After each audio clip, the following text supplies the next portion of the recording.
Chapter 12. Thoughts of what Aoden could possibly be hiding consumed her mind for the rest of her shift. Sierra barely noticed what was going on around her as she went through the motions of scanning books for checkout and answering student questions about where to find certain books within the library. Before she knew it, the clock on the computer changed to 2200, and she was off for the night. Sierra wasn't shocked when she went to grab her coat that Aoden was waiting for her. She donned her jacket in silence while Aoden's eyes appraised her. Once she was finished and had grabbed her messenger bag, they both exited the library with the rest of the employees as Mona locked the door behind everyone. Sierra bid the other employees good night, then began her walk home with Aoden at her side, even though she hadn't asked or even hinted that she wanted company.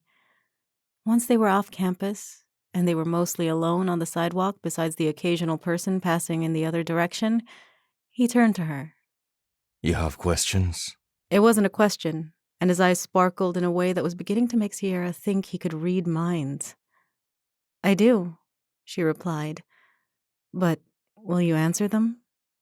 She kept her voice calm, even though her heart was jumping within her chest, nervous about what she would find out and wondering if Aoden was actually a vampire, what she would do.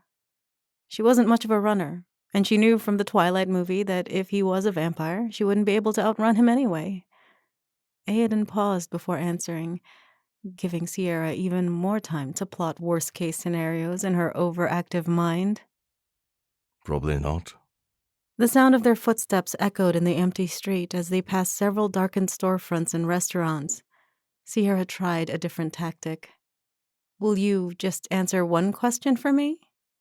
Possibly. Are you a vampire? Aoden's mouth ticked, but he didn't laugh. No, Sierra. Vampires aren't real. Sierra didn't believe it. She was pretty sure he was trying to cover something up. You're just saying that because I'm on to you and your secret. No, I'm not.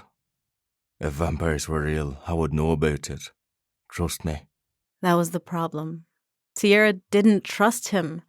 They walked side by side in silence, with Sierra stealing frequent glances at his imposing form. He had pale skin. That part checked out. But then again, it was Ireland, so no surprise there. Tons of people who lived here had that skin tone. He had said he was an adult for a while when he was physically 25, so he was a type of immortal. The only thing Sierra kept getting stuck on was the black beanie that he never removed. Plus, she had seen him during the daylight before, and he hadn't sparkled or turned to ash, which did make it seem like he was being honest about not being a vampire. Sierra's thinking must have been going on longer than she thought, because the next thing she knew, they were standing on her doorstep, the dark green door at her back. So, you're really not going to tell me? No. He replied. He didn't look angry, but his mouth was pressed into a tighter line than normal. Sierra tapped her finger on her chin as she appraised him. Earlier, she suspected he had been reading her emotions. There had to be something she was missing here. Her eyes again settled on the beanie that was always on Aoden's head, covering his ears. Her eyes widened. She was on the verge of a breakthrough. But before she could shout her assumption to all who lived on this side of Dublin, Aoden put a finger to her mouth. Not here. She looked around the empty street. She wasn't too keen on having this strange man, or whatever he was, in her apartment, but she knew exposing his secret to everyone on the block would only make him attack her, if he was somehow dangerous. But at least he said he wasn't a vampire, so that meant she didn't have to worry about the dangers of inviting him over the threshold. So she nodded, digging her keys out of her bag and opening the door. She ushered him up the 2 flights of stairs and into her small apartment, closing the door behind her.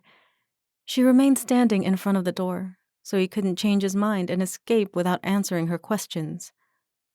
So, you're an elf, she guessed. Aoden's responding wince made her feel like she'd gotten it right. But he shook his head. No, I'm not. And let's leave it at that. No way! Sierra crossed her arms over her chest. I refuse to have you keep lying to me, and I know you're not human, so you better just tell me before I lose my cool. Maybe we shouldn't be friends after all. He tried. It's too late for that, Aoden. You can't just walk away now.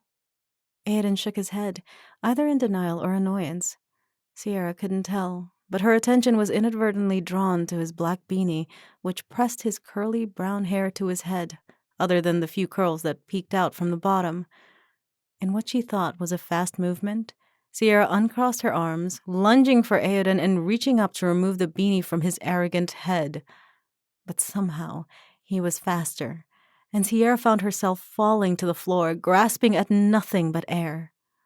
She caught herself and looked around, trying to see where Aoden had ducked off to, only to see he wasn't there at all. He had vanished entirely. Sierra quickly stood, glancing around to ensure he wasn't playing a joke on her, but her apartment was too small to really offer anywhere to hide. After a moment, she said, "You can just disappear too?" Nothing but silence reached her ears. She reached into her pocket to pull out her phone, only to find it wasn't there.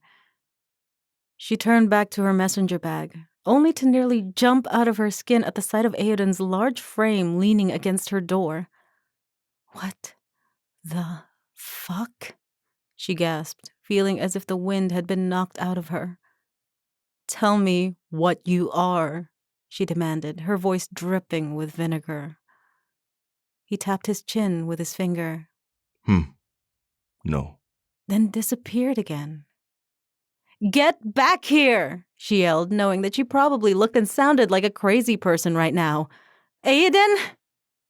Sierra nearly growled at her frustration with the man, or whatever he was, but before she could lose her composure entirely, she took a deep breath and stepped toward her messenger bag. Aoden was infuriating, but she was smart, and she knew she could figure this out without him.